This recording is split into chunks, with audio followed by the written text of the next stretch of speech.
รั้งหนึ่งใจข้าสุดซึ้งเพราะเมืองหลวงนี่งามเหลือเก่างามโม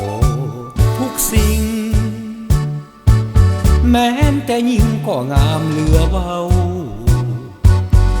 ข้าได้แต่เฝ้าหลงหักสาวเมืองหลวงล้นใจโอ้เมืองหลวงคงเป็นกรรมของข้าก็ได้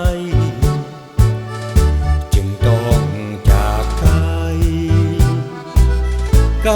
กับสาวเมืองหลวงของข้าโอ้สุดที่หักแม้นไกลกันคนละฝากฟ้าจากวันดอกนาฟ้าคงพาให้เฮาพบกัน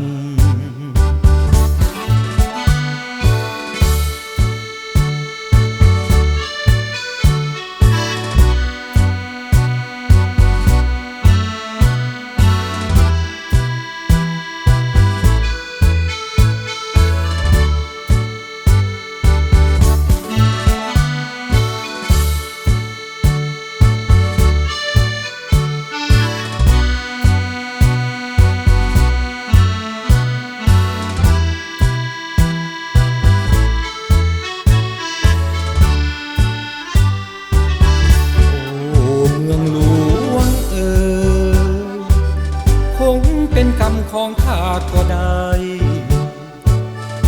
จึงต้องจากไกล